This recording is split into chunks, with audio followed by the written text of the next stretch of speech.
Ryan, ano ang ipinangako ng bagong PCG Commandant at ano ang magiging prioridad niya sa PCG? Monica, ipagpapatuloy daw ng bagong commandant ng PCG ang nasimulan ng sinundan niyang administrasyon sa tugon dito sa West Philippine Sea, at hindi raw sila gagawa ng anumang hakbang na maaaring mawala ang anumang teritoryo ng ating bansa na pinoprotektahan natin.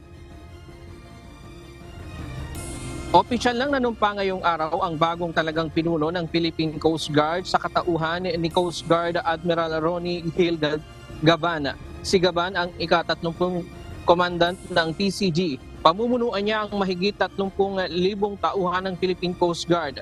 Sa kanyang talumpati, sinabi nito na palalakasin niya ang performance ng PCG sa implementasyon ng pangunahing tungkulin nito.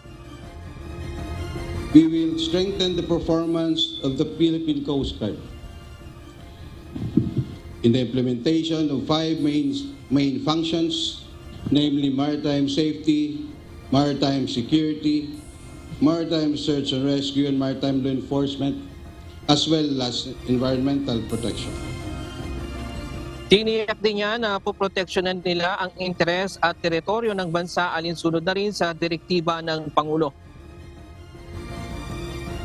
As always, I will remain to be steadfast in protecting our country's maritime interests and territories, particularly of our country's sovereignty and sovereign rights, as well as protecting the livelihood of our fisherfolks and other users of the sea.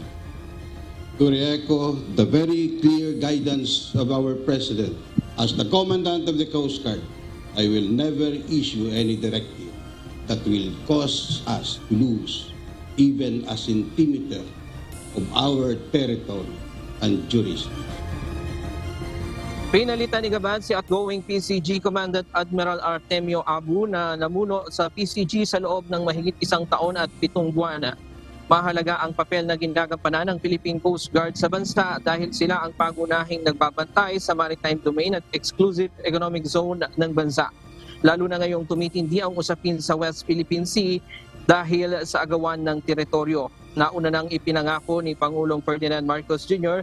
noong Martes sa pagdiriwang ng PCG ng ika-122 anibersaryo nito na palalakasin ang modernization program nito. Nangako rin siya na bibili ng bagong mga eroplano at fast boat para magamit sa pagpapatrolya at pagsasagawa ng maritime domain awareness ng ahensya. Pinangunahan ni Department of Transportation Secretary Jaime Bautista ang chain of command ng leader ng PCG kanina. Diyan muna ang latest live mula dito sa Manila. Balik sa iyo, Monica. Maraming salamat, Ryan Lacanlale.